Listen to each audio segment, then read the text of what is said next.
Halo semuanya, kembali lagi bersama saya Chef Agung di Chef Agung Channel. Kali ini saya akan memberikan kalian pengetahuan tentang bahan kering yang ada di kue. Jadi bahan kering itu apa? Itu ada berupa gula, ada tepung, susu bubuk, maizena, dan nanti saya akan berikan lagi itu nanti susu kental manis penjelasannya. Jadi nanti saya jelasin ya. Dan juga kalau misalnya kalian biasa kan buat gula itu kan bisa ada gula pasir, ada gula halus, ada gula kastor. Biasa kalau misalnya saya untuk mendapatkan gula halus, saya memakai gula pasir warna kuning yang di blender halus. Itu nanti akan menghasilkan kue wanginya lebih mantap. Jadi nanti hasil kuenya wanginya lebih oke, dan nanti kuenya akan manisnya legit. Gitu. Jadi kalau misalnya saya biasa, kalau misalnya ada di Indomaret, biasa kalau misalnya atau di Alfamart ada GMP, aku biasa pakai yang ini, merek GMP. Biasa kan ada yang gulaku, ada rose brand, tapi kalau misalnya ada GMP, biasa aku pakai yang ini. GMP wanginya sama manisnya lebih enak yang ini, menurut aku. Kalau misalnya kalian mau pakai yang lain juga boleh, nggak apa-apa, tapi kalau aku sih yang ini nih, karena banyak banget yang GMP tuh kayak gimana sih. Nah ini kayak gini bentuknya, dibandingkan dengan rose brand, gulaku, dan ini warna kuningnya sih bagusan yang ini kalau misalnya yang jelas ya. Warnanya lebih bagus yang ini. Jadi nanti kalau misalnya kenapa aku nggak pakai yang warna putih dan nggak pakai gula halus yang sudah jadi? Kalau misalnya aku pakai gula halus yang sudah jadi, biasanya kalau yang dijual-jual itu ada kayak kandungan tepung maizenanya. Jadi kalau misalnya di kue itu nanti manisnya juga kurang, sama dia nanti juga akan pengaruh ke tekstur si kuenya juga. Jadi saya lebih suka pakai gula halus yang di blender sendiri nanti dari gula pasir. Jadi nggak pernah saya beli yang gula halus yang udah jadi. Dan kalau misalnya kalian beli gula halus yang sudah jadi, itu kan rada mahal. Ini kan kita blender sendiri, itu akan memangkas cost untuk harga kue kalian juga kan. Kalau saya kenapa nggak pakai gula putih? Biasa kalau gula putih kan dia manis, rada kurang manis ya. Jadi contoh misalnya di resep biasa pakai gula putih 100 gram. Dengan gula kuning ini biasa saya pakai cuma 90 gram aja. Jadi lebih dikit kan. Itu nanti yang menghasilkan pori-pori kue saya itu lebih kecil dan lebih halus. Karena banyak banget yang nanya, kok lapis Surabaya aku pori-porinya tuh kecil banget, rapat, padahal pakai emulsi payah. Tekniknya ada di gulanya.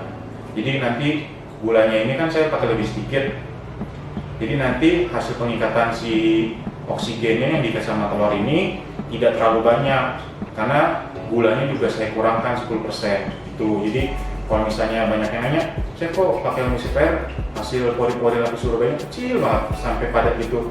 Tekniknya ada di gula yang saya pakai. Karena dia lebih manis, jadi pemakaiannya saya lebih sedikit. Dan kalau kalian mau kurangin, jangan dikurangin terlalu banyak ya. Maksimal dari resep asli itu hanya 10% sampai 15%. Jadi jangan terlalu mengurangi banyak. Karena fungsi gula ini kayak untuk membuat kokoh juga pada adonan awal pertama, untuk mengikat si oksigen di telur ini. Jadi percampurannya harus pas, tidak boleh dikit. Kalau kebanyakan nanti dia lebih hardik, dia adonannya mengikat oksigennya lebih banyak, biasa pori-porinya nanti dia gede. Jadi jangan terlalu banyak juga, harus pas. Nanti kalian pakai yang ini, pakai gula halus ini atau gula pasir warna kuning, pasti nanti hasil kuenya lebih legit dan wanginya lebih enak. Ini untuk yang gula ya. Jadi kalau misalnya ada juga gula kastor. Kalau gula kastor itu butir-butiran si gula pasirnya ini lebih halus. Kalau misalnya kocok kue tanpa emulsifier, biasa saya lebih suka cari nih yang butirannya gede. Jadi di antara tiga ini, yang butiran paling besar itu merek Rose Brand. Ini bagus kalau misalnya kalian membuat kue tanpa emulsifier. Nanti hasil si adonannya kentalnya sempurna. Gula sudah selesai. Nanti saya langsung beralih ke tepung. Jadi kan tepung itu ada 3 tipe. Jadi ada yang protein tinggi, protein sedang, dan protein rendah. Jadi kalau misalnya protein tinggi itu kadar proteinnya 13-14%, itu ada di tepung cakra. Biasa kalau semakin tinggi kadar proteinnya, nanti pada saat di pengocokan untuk roti akan semakin elastis. Jadi dia untuk elastis itu roti ada mie juga ya. Dan kalau misalnya kalian juga sering melihat ada tepung segitiga, itu protein sedang. Protein sedang itu dari 11,5 sampai 13%. Itu serbaguna untuk semua kue, bisa kue basah juga bisa. Biasa untuk brownies ya, brownies atau red velvet, marmer cake biasa pakai itu. Tapi kalau untuk bolu gulung itu ada nih tepung kunci. Tepung kunci ini proteinnya paling rendah. Dia hanya di sini 9, itu nanti ada protein rendah itu 11 sampai 9%. Biasa kalau misalnya tepung-tepung Jepang katanya lebih rendah proteinnya, itu biasa kayaknya cuma kayak 9 kurang kayaknya. Aku sih biasa pakai ini yang gampang didapat dan mudah didapat, di Indomaret juga ada. Jadi tidak terlalu ini ya, nggak terlalu susah dapet ini. Ini hanya proteinnya 9 gram doang, jadi ini rendah banget. Biasa kalau misalnya ini kan untuk bolu gulung, yang untuk crunchy-crunchy itu ada pie, ada kue kering juga, nastar, kastengel. Jadi kalau misalnya pada kue itu akan membuat adonan kue semakin lembut hasilnya. Dan kalau untuk kue kering biasa nanti hasilnya akan semakin renyah. Jadi biasa kalau misalnya kalian para ini baker, kalau misalnya untuk kue kering biasa tepungnya itu disangrai dulu, karena kan nanti dia glutennya dia semakin menghilang, kadar proteinnya semakin ini menurun. Biasa itu akan membuat si awet kue kering juga, dan kue kering akan semakin renyah seperti itu. Jadi kalau misalnya kalian untuk, tapi nggak bisa diganti ya, contoh kalau misalnya nanti brownies pakai protein sedang, jangan pakai protein rendah, nanti akan beda hasilnya. Kalau misalnya mau diganti, harus ada rumusannya juga, tidak bisa langsung diganti seperti itu aja. Jadi harus ada rumusannya. Jadi kalau misalnya rasanya pakai kunci, ya pakai kunci aja. Kalau pakai segitiga, ya pakai segitiga aja. Kalau misalnya mau ganti, harus ada percobaan. Takutnya nanti pas kalian mau dari segitiga, mau jualan pakai kunci, takutnya nanti hasilnya beda di teksturnya ya. Itu untuk penjelasan tepung.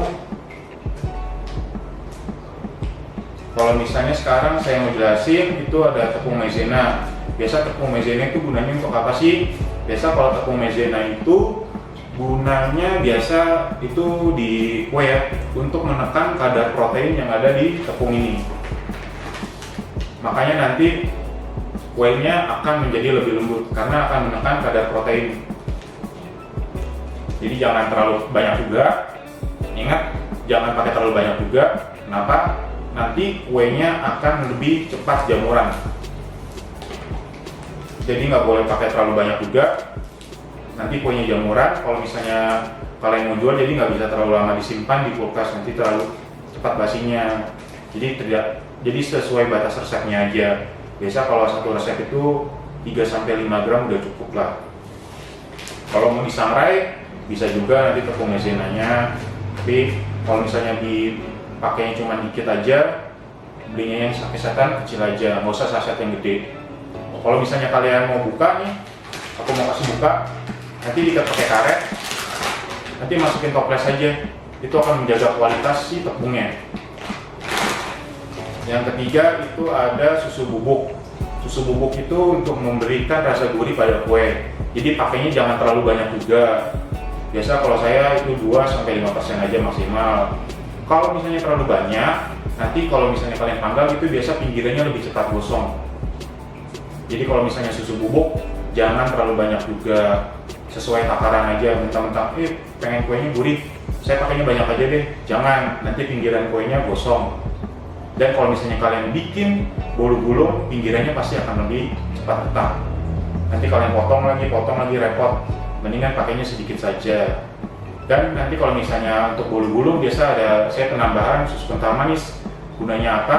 Biasa itu untuk melenturkan si adonan bolu gulung.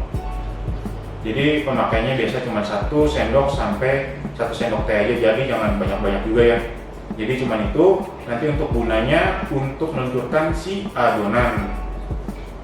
Jadi kalau misalnya itulah pengenalan untuk bahan-bahan krim pada kue, saya udah jelaskan secara lengkap. Nanti kalau kalian mau tahu lagi tentang dunia perbakingan, kalian bisa tulis di kolom komentar. Nanti aku akan berikan penjelasannya. Terima kasih yang sudah menonton.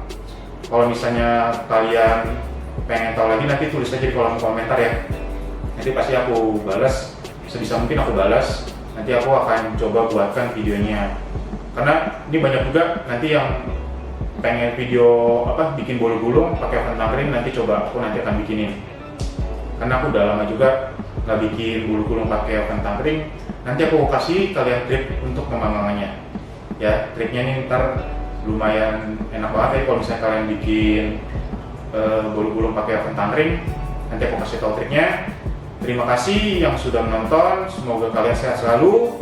Sampai jumpa di video selanjutnya. Terima kasih.